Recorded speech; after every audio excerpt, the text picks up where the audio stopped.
Appreciate you being here, especially when it's an 80-some degree day in early October. Damn, that's hard competition, so thank you for coming out and doing that. To make it worth your while, we've got somebody who is a little bit of everything out here today. He's a six-time founder. He's a mandolin player. Show of hands, how many of you have played the mandolin before? Okay, kind of figured that might be the answer.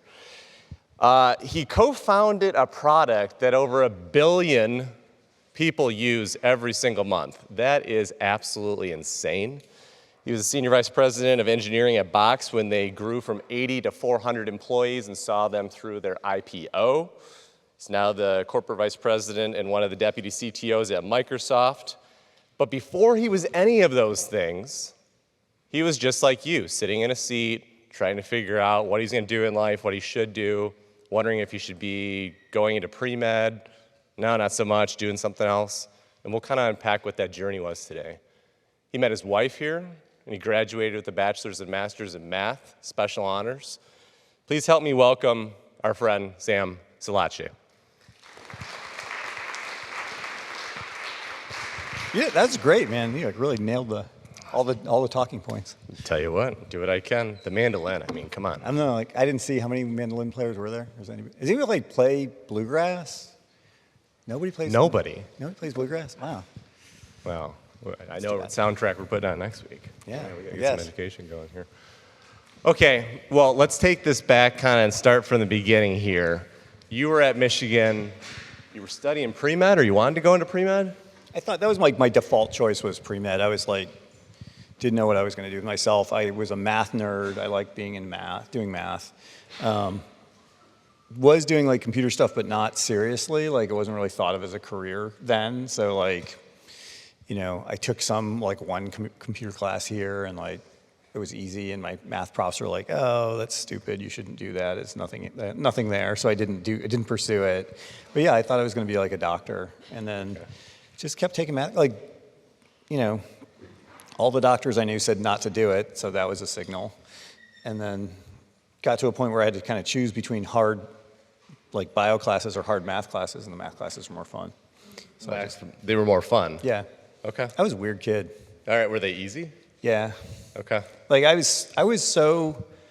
apologize for those in the audience that are like struggling in their math classes. I feel you. Like I was so good at math that I didn't know I was good at math till I graduated with my math degree. Like it was just like this fun thing I would do, and I just like didn't understand why anyone else wouldn't do it. It's just like, I don't know, just a certain kind of math.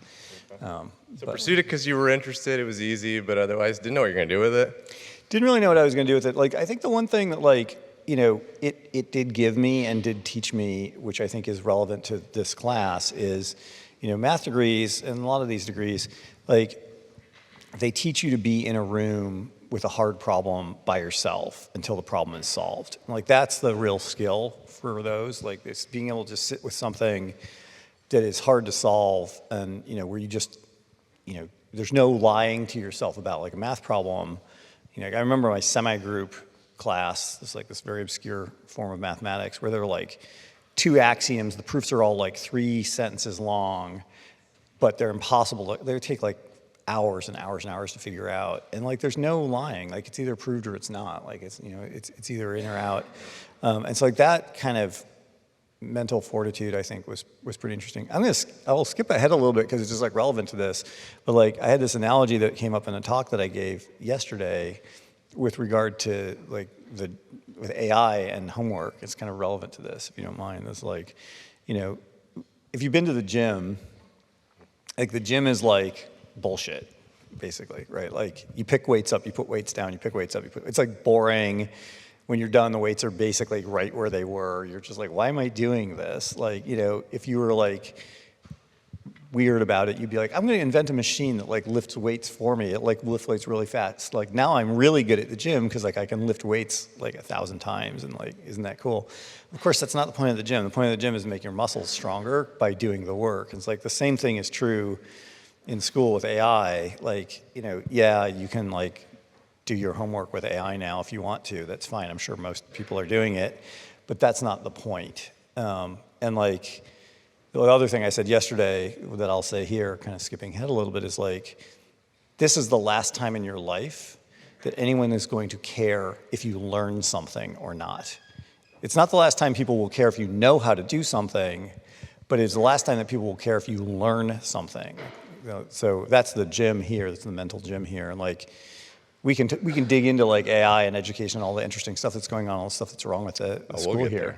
We'll get there. But just like keep that in your mind of like, you know, if you go to the gym and like you're lifting weights with a forklift, you don't quite get the point of the gym, right? So. Absolutely. Okay, so you graduate. After that, no one at your early jobs is caring that you're learning anything. Give me the fast forward from graduation up to the co-founding of Rightly. So, like, this is my other thing. Eric and I have talked about this before. You know, like, I sort of fell backwards into being an entrepreneur, and I think that's actually, like, more common than not. So, I got to the end of my master's program here. I didn't have the slightest idea what I was going to do. I wasn't good enough at math, even though I was pretty good at it. I wasn't good enough at it to do a professor job, fortunately, because I don't think I would have been very happy doing that. A friend of mine had been here doing a startup that got bought and moved to California. So I basically just begged him, like, give me a job. And they did. And so I went and just learned on the job. And then, like, that company that we were working for that had bought him started to die. Basically, Oracle crushed them to death about a year later. So we were like, as it was dying, we were, you know, bored. And so we wrote a video game to entertain ourselves. And that video game was our first startup together. So we just like built this thing. We built a thing we wanted. This video game called Spectre is like a multiplayer game. You could play it over local networks. Is that in the U of M arcade, the U of M video game library? Do you know? I don't know. If you have a copy, check that out later. I doubt it. Like, it's ancient. It's like written for the Mac Classic. But like, you know, it like that product taught me a bunch of things about building products. Like, it was a thing we built for ourselves. So we knew an audience that liked it. It solved a problem for us. So we built a Twitch game that was like really simple to play. It was really fun. And then it also like, it was hard. Like, it was hard to build. You know, it was right at the edge. What we wanted it to do is like right at the edge of what the hardware could draw at the time. And so we actually had to like, we actually have a patent on a certain kind of vector removal, run length encoding thing for drawing the screen, because we couldn't get the screen to draw fast enough if we drew all the pixels. And like, you know, we really had to work hard to get the networking to work. And like, it's just like, it was really hard to do. And like, this is like one of my other key learnings about being an entrepreneur is the stuff that's actually worth doing is always uncomfortable and hard like that. And I'll talk about this in the context of Rightly in a second, but like, this has been true of like every single thing I've done in my career. It's just like the right time is always like when you sort of have this sinking feeling in the pit of your stomach about how hard it is to do.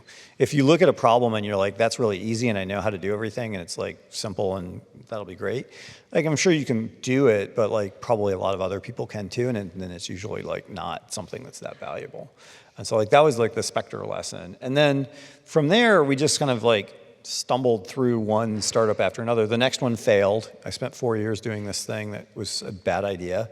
But then out of the wreckage of that, we built like a web page editor that turned out to be valuable enough at the beginning of the .com era that we sold that, and like we just kind of kept going. That being Rightly? No, that was actually Claris homepage.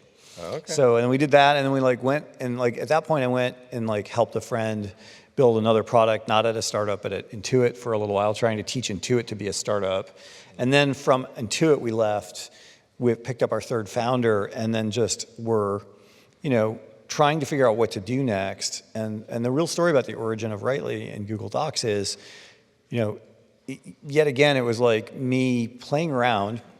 And this is like early 2000s? Where are we at? We were at 2004 was that when that started, and then we spent like a year wandering around, so like mid to late 2005. Okay.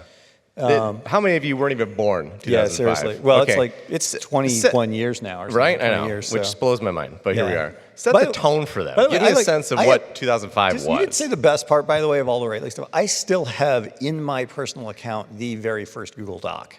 Like, I literally still have it, so like, it's kind of fun. So like in that era, like, you know, the internet had been around for a while, right? Like the first browser showed up in '93, but there was no such thing as the cloud. Mostly what there was like Wikipedia, like Amazon was emerging, but e-commerce wasn't that strong. Google was around.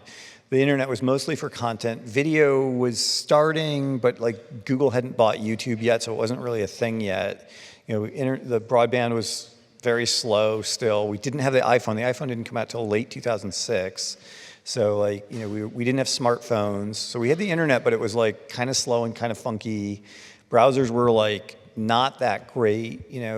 Mostly the internet at that point was like Microsoft trying to strangle Netscape to death with Internet Explorer. So like there's this whole browser war thing going on. So like that's the context. And then like for whatever reason, like Mozilla like made this like language in the browser called JavaScript, and then IE adopted it. And I noticed this, like as a developer, I was like, oh, there's this JavaScript thing. That's kind of cool.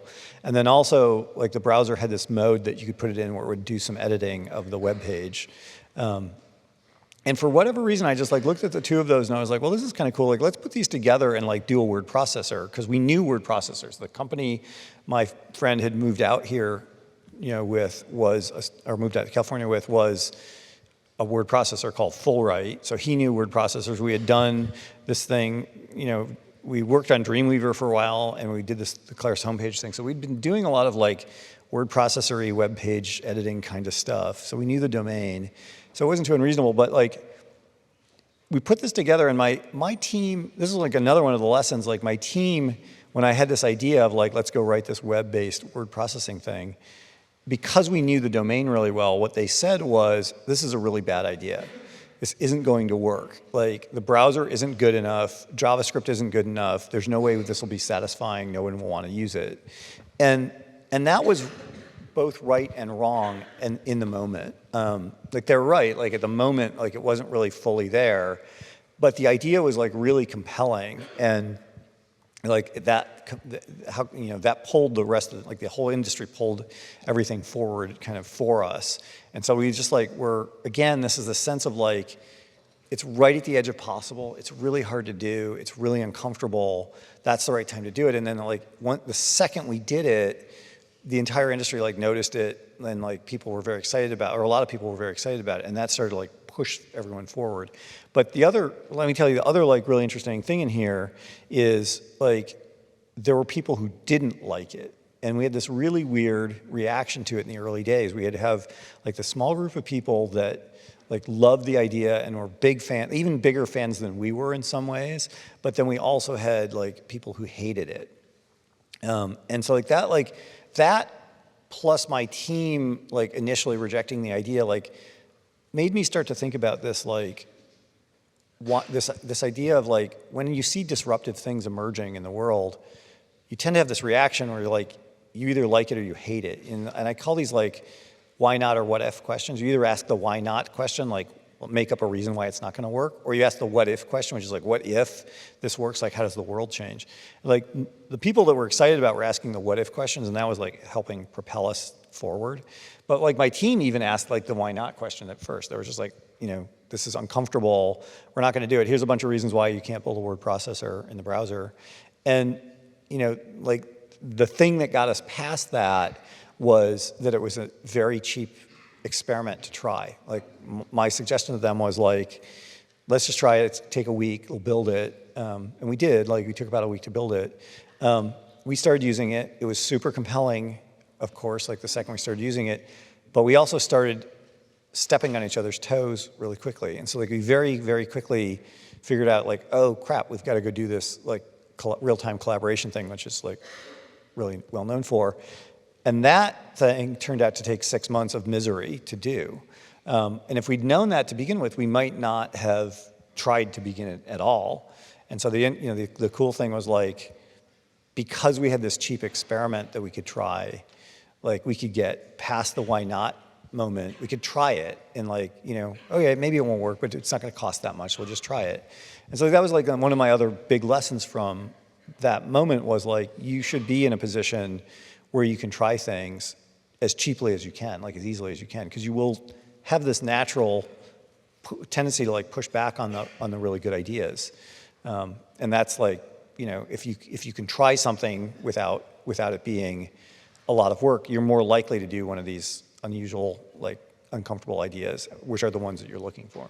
That's a long monologue. I just like tell the whole story, man, if you just get me going. Kidding me? It's a fascinating story. Who doesn't want to hear it? And so just to give you a step away from the conversation for a second here, I've heard Sam talk maybe 4 or 5 times now to students on campus over the years. There are so many frickin' nuggets of wisdom and gold that you're going to hear dropped casually that I encourage you, like, if something hits you and sparks you, write that down. I'm going to try to do my best to extract like a efficient mining operation at the end here, but take note of those things. Okay, to go back, we got Rightly. You've not been a quote-unquote sought-after successful founder before who's in a position to be either invested in or acquired and have all this hot interest. Yeah. What the hell was that experience like? Oh, that was wild. I mean, we spent probably the next 6 months, like we were sort of just happily building our thing, and then like the world noticed us, and I spent 6 months being pursued by 4 different companies that wanted to buy us, and pretty much every venture capitalist in the Valley at the time. And we thought like really hard about it, you know, like what people want. So the other thing you have to remember, and it's kind of funny coming from me because I work for Microsoft now, and it's really funny working for them now. But like at the time, Microsoft was like the Death Star. Like it was the thing no one could compete with. Microsoft Office was this super dominant thing. The cloud hadn't taken off. You know, all of the stuff you know today didn't exist. There was just this like wall of features that nobody could get past. And the reaction that everybody had like immediately, I was like, cool, go like crush Microsoft. You know, you go take them on. And I just didn't think it was really going to be possible. Like what we did do to them, I mean, it did take more than half of the market share away from Office. Like it was really successful. But like, you know, what we really did to them, what we thought we were doing, what we understood we were doing was like, we were changing the terms of engagement with them. Like, you know, they had been competing on this battleground of distribution, right? Like it's hard to put software in a box and put it on a truck and send it out to a store and have somebody buy it and have somebody install it on their machine. Like that's distribution. And the internet changed that so that we could just be in your browser and like you just use us and then like throw us away and like whatever. And like, so that like changed the rules and we took advantage of that. We made this like trade-off with users where, you know, we said, we're not gonna try to climb the wall of features that everybody else was trying to climb. We're like not giving you all those features. We're just gonna do something that's really convenient that solves a small problem. And there's like a whole bunch of like really important learnings just in that, right? And like, you know, one of them is don't fight people on their strong turf, like change the rules of engagement if you can. But another one is just like, you know, like when the technologies emerge and change, and like we're in the middle of the biggest technical emergence and change I've ever seen with AI, you look for changes in the environment, like what's changing, what constraint is being removed, what assumption is no longer valid, and then you start to like play out these what if questions on like what does that mean now? What can I do with that now? Like when that changed, so like distribution became free. That changed the rules. And like, no one had realized it until we showed up and did this app. And the reason we had so much interest was like, the second we did this, everyone was like, oh crap, like, you know, you can now build an app and deliver it to a user. The distribution channel is no longer a defensive moat for Microsoft. Oh shit, the world has changed. And so like that, you know, that was like a huge like unlock for us. When you look back at that, what do you wish, knowing what you know now and being more seasoned, what would you tell your younger self about all the attention you were getting at that point in time? What do you wish you would have known? What do you wish somebody would have coached you on? I'm happy. Like I was already kind of cynical about VCs because like I had lived through the .com boom at that point, right? This is like 5 years past the .com boom, and like I remember like pre the .com boom. So I started working in the industry at '89. Browser showed up in '93. The next 5 years were madness, and then the bubble popped in like 2000, basically. In 2000. And what I learned, like the first, you know, from like 89 to 95 or whatever, you know, that was just like fun. It was like a bunch of nerds out in the Valley doing their thing, building cool stuff. And then like the internet happened, the bubble started inflating, and like the money people showed up, the VCs showed up, and I hated them. And like, they're just all like untrustworthy. It's just like, I just didn't like the people very much. And so I was already primed to be distrustful of them. And I looked at venture, like at the time, and it's even still true, like venture people market themselves. They're really salesmen, they're selling money. They want to get, a piece of whatever you're doing because that's how they make their money. So they're selling their coolness to you.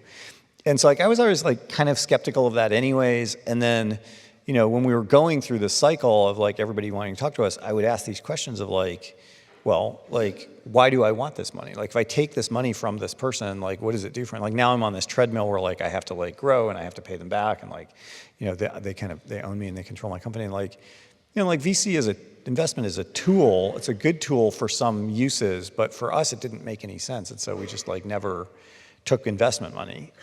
What we did do is sell to Google because ultimately what we decided was this fight was too big. You needed to build a full platform out. You needed to have a lot of consumer trust and a lot of momentum. And we didn't think we could build it on our own, right or wrong. But we just decided we would like ride on the back of Google's, momentum at the time. Maybe we would have been able to go, like the other path we could have taken is go raise, a huge amount of money and then just like try to become like the next Google, like have all the stuff that they have today. But like, Google, G Suite and all of the products that they have are really, a valuable, awesome part of what they have, but they don't make that much money. That's not the core part of that business, right? Like you had to have the search engine powering all of it to make it be what it is today. So I think it was the right choice. You built something that they wanted, all the VCs wanted to invest in. It was valuable, but undoubtedly that was not a straightforward path. You were tinkering, you were experimenting, you're trying, and you've talked before, and I've got a graph up behind you about entrepreneurship not being a straight line. Oh yeah. About being a path you want to hear that? Winding. Yeah? Yeah. Well, this is like, I always, like every time I talk to a class like this, from where you're sitting, I look like a pretty smart person. Like, I invented Google Docs. I have the very first Google Doc. Like, you can see this like path behind me that leads to the career that I've had that seems to make a lot of sense. But the reality is like, I stumbled into a thicket and I like, worked my way through it with like sticks and thorns in my hair. And like, the path is only apparent when you look backwards. When you're in the moment at the time, things are much less clear. Like that was the thing I was saying earlier about like, the time to do stuff is when it doesn't feel comfortable or obvious to do it. Like that's really the time to engage with an idea, is when there are unknowns, when it is difficult, when it is hard. Like that's what entrepreneurship really is. Like it's a truism. Other people have said it better than I have, but like if it's easy to do, other people will be doing it. That's just like how it is. Like the things that are worth doing are the things that are worthwhile to somebody. Like you're solving a problem that has some value to them and also hard to do, where you have to bring something to the table that no one else has. And to figure out what that something is, you have talked extensively about the value of being messy. You all probably got in here because you followed a straight path. You did incredible on your GPAs, your ACTs, your SATs, and damn, congratulations. But have you ever understood what it means to completely be messy and play? Why do they need to know that? Yeah, well, I talk about this with Michigan students a bunch too. It's just like, I went to Michigan because it was like the default choice if you were a smart kid growing up in Michigan 35 years ago. Like it wasn't like what Michigan is today, where it's a really hard school to get into. It was like a hard-ish school to get into, but it wasn't that hard to get into. Like I was not a particularly good student in high school. I was smart. I did, a bunch of AP tests and stuff. So I got noticed, but I wasn't like, doing 6 extracurricular things and making sure I like, was the president of some club and blah, blah, blah, like all the stuff that you do. And you all have lived, I think, to get here, you all lived fairly curated lives where someone was telling you, here's a set of things you should do to get to this goal, which is great. Like you got here, this is a great place to be. But like this is the end of that part of your life where people are giving you this roadmap. And, I think like entrepreneurship, like if you want to be an entrepreneur, like entrepreneurship is very much about not necessarily having a roadmap. It's very much about being stubborn. It's very much about being observant, falling in love, being passionate about a product or an idea or a user, and then figuring out your way through it. It's usually not a linear path. It's usually, there usually aren't answers. It usually is emotionally hard. Like startups are hard. Like you wake up in the morning and you just like, you flip a coin, and if it's heads, you're on top of the world, and it's working, and you're gonna win. And if it's tails, you're like, I'm gonna die today. This is horrible. We've got a new competitor, or none of it's working, or nobody cares. Like I always tell people, like, no one cares about anything you're doing. Like you're a failure as a startup until you're not. Like no one cares about your product. People are lazy in their lives. Like they only care if you solve a problem for them. So like you go do something that you love that you think should exist. No one cares. Like you have to like bring it to them, and you have to figure out what they need to hear it and use it. So like I think there's this interesting. It's like mess for me. There's this sense of looseness and messiness and playfulness that I think is important to actually building these things. Like I think most of the stuff that I do that's been successful hasn't really ended where I started. Like it's been stuff where I'll just try an experiment. Like Writely is a good example of just trying an experiment where I'll just do something, like JavaScript. It's cool. Let me write something with JavaScript, see where it goes, and like that worked out. A lot of stuff like that with AI now. Like a lot of AI techniques are emerging like that, where you just like try things. I have this funny relationship right now with Kevin Scott, who's the CTO of Microsoft, and he's a good friend of mine, and he's into ceramics. So he and I are like doing ceramics together. But like he's a very meticulous person, and he does everything very, very carefully, and he makes beautiful stuff, and I am not. And like I keep doing like crazy weird things that drive him nuts. And then they produce these results that are like really interesting, and he like, it makes him crazy because I'm just like doing all this chaotic stuff, and like, but it works out. So I love that, and maybe you can show some of the pottery at some point in time. We got to get some of those up in the CFE office. Yeah, that'd be great. I should have brought you one. Yeah, the value of being messy.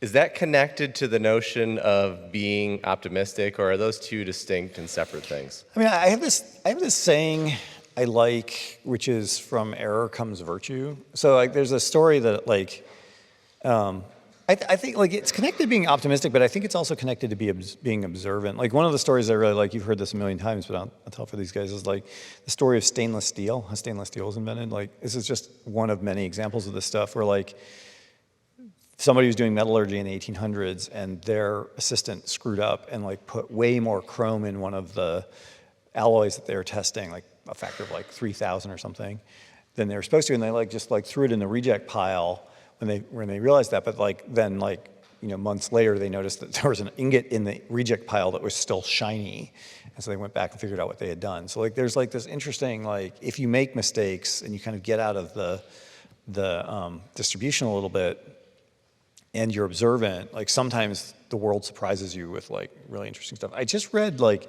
I can't remember all the examples, but somebody like did some research on like the number of things, like scientific discoveries that were like accidental, and it's like a quarter of them or something are people like doing something. Like penicillin is a famous one, right? Like there's just all these things where like people notice something is slightly wrong, or they like set some instrument wrong and they observe something that they didn't mean to observe, and then like that's an interesting anomaly and they go find that or whatever. So like that, I think that's for me like. They're like, it's connected to optimism in the sense of like, you have to have this open mind about these things. Like by definition, if you're an entrepreneur, you're trying to do something that hasn't been done before. And it's sort of like wrong by definition. Like, we have our best practices that everybody does. Those are all the right ones. And then anything else is like wrong until it's not wrong. Eat that berry off that bush, it's wrong until it's like a strawberry or something. So like, it's like there's just like something about this, like, everything we have because somebody did it wrong, by accident or on purpose the first time somewhere at some point in time, right? Everything was like wrong at first. Like that's just like, I think really fundamental to what we're doing as entrepreneurs. It's just like being observant and trying to like push that boundary a little bit and doing things that haven't been done before. In the notion of doing things that haven't been done before, and the accidental innovation, the accidental discoveries that come about present such possibility for what could be in the future. And so you and I have had a couple laughs, and we've talked with students in the past few years about the notion of OK Doomer. Yeah. What's that mean? Yeah. Oh yeah, you put the OK Doomer thing OK up. Doomer. Yeah, this is hilarious. Well, I mean, it's funny. Like I wrote this book. The title of the book is No Prize for Pessimism. It's it's like a bunch of letters I've written to my younger self over the last years. But as I was coming here, like a few years ago, I started coming and talking to students. Everyone I know who's my age is very excited about technology. Maybe less so with like all of Trump's bullshit, but we're very excited about like alternative energy is really cool. Like AI is doing amazing things in biology and machine science. Like batteries are getting amazing. Protein folding. Like holy crap, protein folding. Like we couldn't solve that problem 5 years ago. Now we can solve it. Like the world is like full of just amazing things, and like I'm super excited about it. But like when I would talk to students, I would notice this like weird inversion where like you're all doomers, like you're all like not optimistic. And I was just like joking with Eric, like this is where the slide came from. I was just like, it's weird, like I shouldn't be the excited ones. You all should be like, you're an old dude, doesn't know anything. Like we're all doing cool stuff. Like get out of our way. Like here's all this neat new stuff that you don't even know about because you're out of touch. And like it's upside down right now for some reason. And I think part of it goes back to this, what I was talking about, like living these curated lives where you're like, you want this, like this path, and like the path, there's no path. Like you're done. You're at the end of the path part. Like now you're in the like explore the bramble part. And you should be getting excited about stuff. I think, we should talk about AI because like that's the thing I've been mostly talking about. Get there. Yeah. And like it is scary, it is interesting, it is different. But for me, like I am really excited about it because I think this really is the beginning of the second industrial revolution. Let me pause you on that. I want to unpack that, but before we do, give me a quick sense here. Okay, Doomer, how many of you are feeling the future's not great, I'm pessimistic? Show of hands. How many of you feel, keep your hands up if it changes frequently? Okay, appreciate the honesty. Thank you for the vulnerability and transparency. This, like, to be fair, I don't want to be too political, but like to be fair, like this was more fun when we weren't living in a like proto-fascist wasteland. So like different context, different context. So like I'm a little bit more of a doomer right now than I was when we wrote this. But yeah. But you're not. I'm going to pull you back towards optimism. But fundamentally, like you do, like yeah. I mean, the reason I wrote this. Here's the thing. Like the title of the book is "No Prize for Pessimism." And what it means is there is no prize for being pessimistic and right. Particularly when a new technology or a new economic situation emerges. The only prize is for being optimistic and right. If you're pessimistic, if you think something is emerging, like that's not going to work out, like, oh, AI is a bubble. If you believe that, fine, I can argue with you, you're wrong. But like if you believe that, and you're right, like AI was a bubble, cool, I'll give you a gold star. Like, who cares? It doesn't matter, it's not interesting. What's interesting is if you're like me, AI is not a bubble. I'm leaning into it, I'm building a bunch of stuff, and I'm right, so I'm optimistic and right. And then like I get to build amazing stuff, and I can tell you about some of the stuff we're building, and it is really amazing. But like that's the okay doomer thing of just like, it just caught my attention that like your generation is not kicking my ass the way my generation, the way I kicked my generation's ass when I was you, if that makes sense. And so like it's just weird that like you don't have this optimism and that you're kind of doomers, which I think is strange. Yeah, and not to kind of extrapolate and put words in your mouth and all, but understand this is not a reflection of you. This is not saying, how could you be that way? How could you think that way? How could you be pessimistic? Sam is not ignorant to the life and the context that you've grown up in. Climate change has been around your entire life. You've seen government instability. You've seen everything around you being flooded in the airwaves all the time about all the bad news in the world.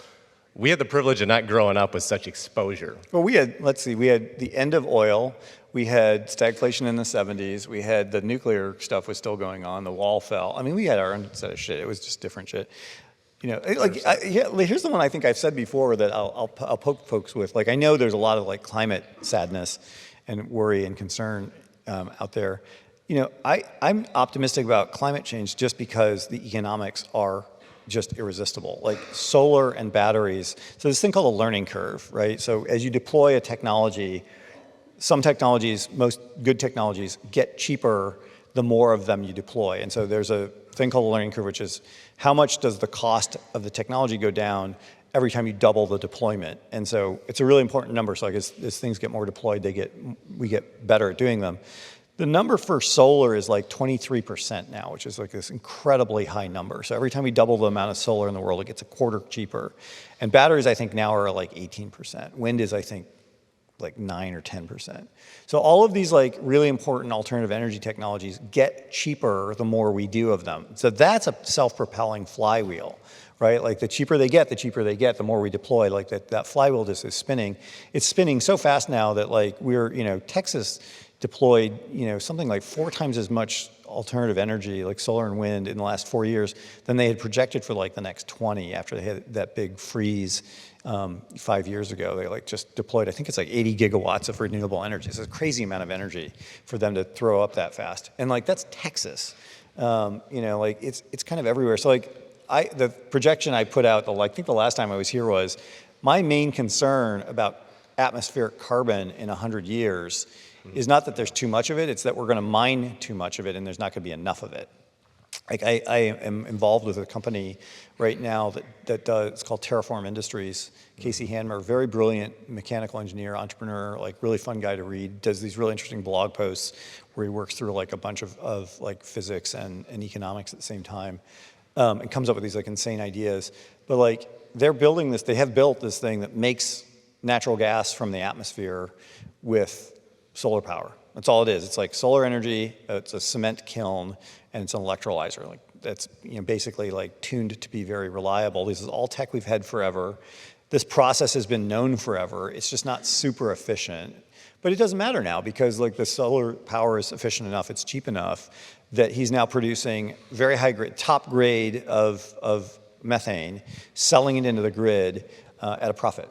And he can draw a curve, like longitude lines on a map, where it's like it's profitable at this, in Arizona this year, and then it's going to be profitable in Colorado next year, and it's going to be profitable in like, Wisconsin in 5 years. Like, as the solar gets cheaper, like you can tell where it's going to be.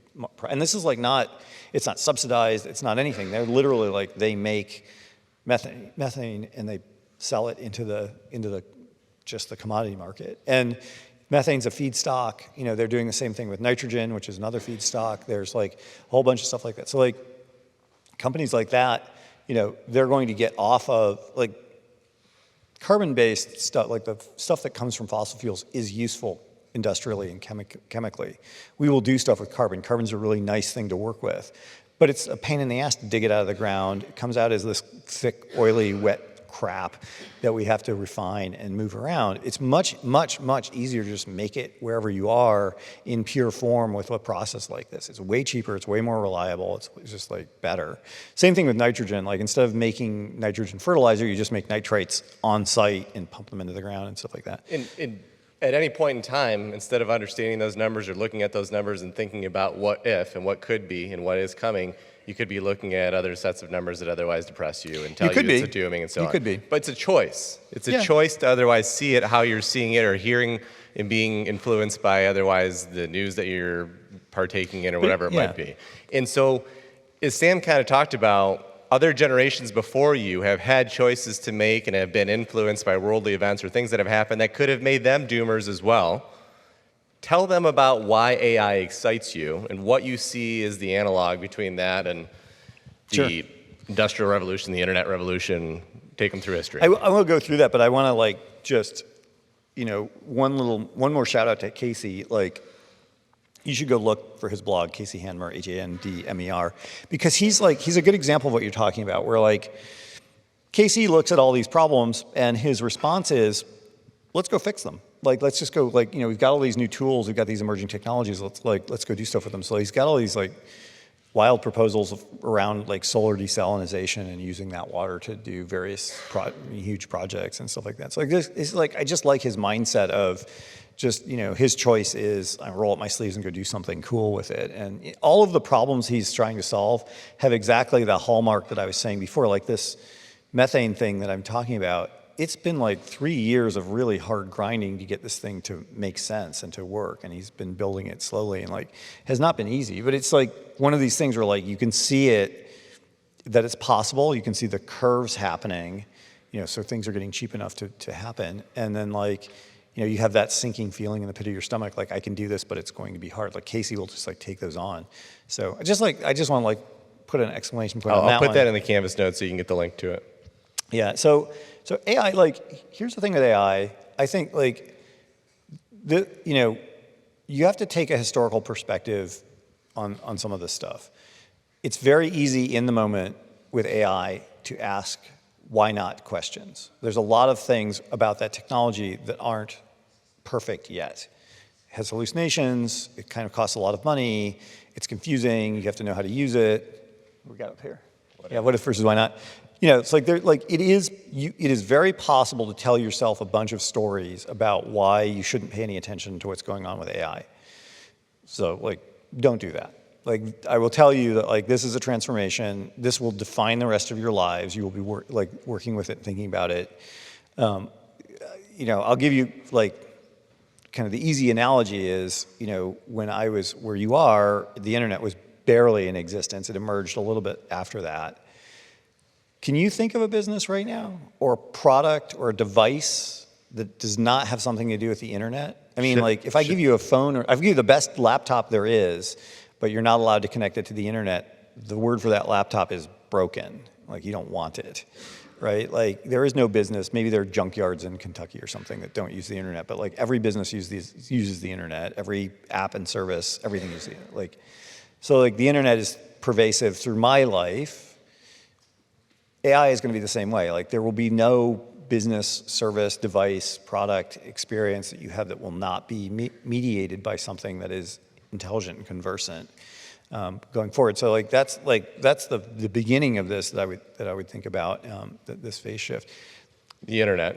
Give them the analogy of how the internet made distribution free. Oh, you want the pixels are free thing? Yeah, you like that one. So like, you know, like I said before, like the thing that we got to play with was the internet removed this constraint around distribution, right? And so like that, you know, made distribution be free.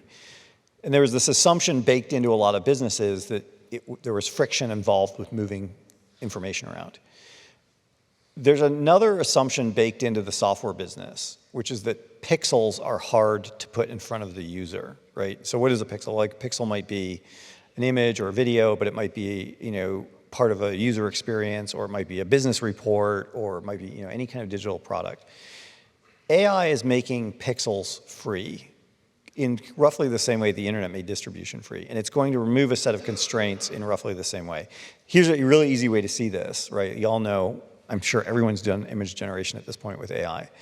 Like, you know, 5 years ago, if you wanted some weird picture like a cat riding a bicycle, you had to go like conceive of Photoshop, write Photoshop, learn to use Photoshop, and then draw the picture.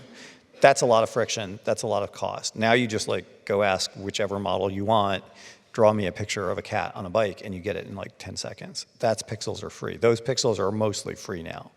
Not free, like we're paying for them. There's power and all kinds of stuff going on in the data center. But from the perspective of the end user and the economy and the constraints, like that constraint is now removed. You know, I had to write an additional chapter to my book.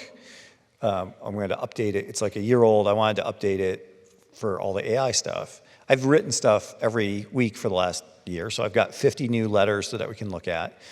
I told Manus to go read my book. It took 9 seconds to read my book. That was really good ego boost.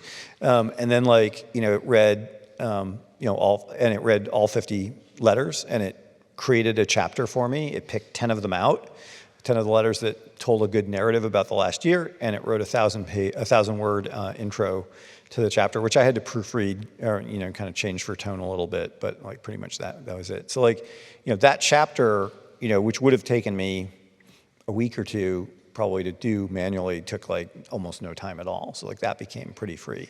So like, you know, lots of constraints are changing now because of this. And, you know, the other way to think about this that I think is really important from a grand historical perspective of like why this matters is everything around you is a result of the first industrial revolution, right? The fact that we're here with like nice electric lights and we all have healthcare and we're well fed and all that stuff is because we figured out a couple hundred years ago how to like build a steam engine, and then we figured out how to do electricity, and then we like built, you know, all the stuff that's based on this excess of physical energy that we created with all those machines. So that was the first time in the history of the world we had an excess of physical energy. Before that, we had people and wind and solar, and, you know, that was wind and water, and that was about it. And like we were very limited with how much work we could do. AI is the first time we've had a surplus of cognitive energy. Like until this time now, we've just been able to think like with human heads, and human heads don't scale very well. Like they do, but like, humans have to work together, you can only think so much, you get tired, et cetera, et cetera. Like now we have like the kind of the industrial equivalent of thinking. We have an excess of cognitive power. It's not perfect yet. Like the early steam engines weren't either. They exploded a lot. They were hard to manage. It took them a long time to figure out how to use them in a factory effectively. It took a while for electricity to emerge. Like cars took a while. Like all this stuff took time to like work out and get refined. But we're in this early stage where like we suddenly have this new excess. It's a different kind of excess, and it will just be pervasive. It will change how we do everything. So I think How should they be thinking about what that means for their ability to enter a job market without experience in a professional world, coming out with a degree, coming out with a very nascent set of skills? Yeah. How should they be approaching that? I mean, I do think,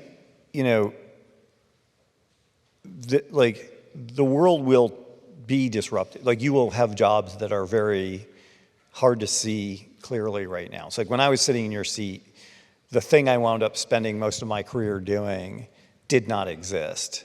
The thing that I made the most money on and am most known for was not possible for like another 10 or 15 years. So like I fully believe like whatever you actually spend your careers on is probably not fully clear right now. I think the next 5 to 10 years are going to be very disruptive and chaotic. But what I think we do know some things. I think we do know that like there is value in understanding how the world works so that you can ask good questions. So like, what I see people being able to do, people who do well. Pieces of advice I heard you give yesterday. Oh. Talking about Cool. asking good questions. Anyways, the people who are doing well are people who are curious, who have a lot of grit and determination, who will like keep poking at this thing until it does what they want. They tend to be a mixture of engineering and non-engineering disciplines where like they kind of understand enough of what they're building to like know when it's right or not right. They're curators, that kind of stuff. So I think there's like this different set of skills that's emerging that's not fully clear yet, but it's not memorizing, it's not following orders, it's not following instructions, it's not, you're probably not going to make a career doing something that the machine can do well. It's hard to make a career right now. I mean, it's not impossible, it's hard to make a career doing, making stuff that can be made in a factory. Like that's not a high value thing to do. But there are other things that are high value to do. And so, students, give you 30 seconds here. And Sam, give them the rapid answers. Someone who is a Michigan native, who grew up around this area, who left, who now has built a tech product that, again, over 1 billion people a month use, and you continue to work at industry-leading companies and roles. What do the kids in the audience, students, my bad, not appreciate about what that background as a Michigan native or going here to U of M, what distinguishes them among their peers that they can use to their advantage that they don't know? That's an interesting question. I don't think I've really thought about that. I don't know, I think what I got out of Michigan personally was like a couple things. One was just like the sense of like what high standards really are. This was the first, I was like many of you probably, this is the first time, like you were probably the smartest kid in your high school or one of the smartest kids in your high school. And this is the first time you've come to an environment where like everybody is as smart as you. And many people are smarter. And like that's, like learning what like world-class really is an important thing. Like it or not, you're competing against world-class people, whether you are aware of it or not. So like being around this kind of cohort of people who are at this very high level is really, really valuable, because you don't know what you don't know. And then I think the other thing I got from being in Michigan personally was just, it's a big enough place that you could reinvent yourself a couple of times and no one would notice, and that was great. You could play around a lot. And so like, that's really why I came here, because like I wanted to be in a big school where I could just be a different person if I wanted to be a different person. And so I think that's like the other, like I don't think there's anything specific to Michigan as a state or per se, other than just having enough of an opportunity to like have some, I don't know, unconstrained parts of my life, where I could experiment and play. and learn and think on my own. But I think that's like the thing that you should take from this is like, this is a very large playground of very smart people with a lot of opportunities to learn a lot of stuff. You know, you should take advantage of that. You know, there's a lot of good resources here to learn, to explore, to find different branches. You know, there's kind of every interest in the world is represented here in some way. You know, it would be a mistake to let that opportunity slip past you. You know, you won't find that richness of experience easily again in your life. Students, please help me thank Sam for coming. Go have a messy weekend.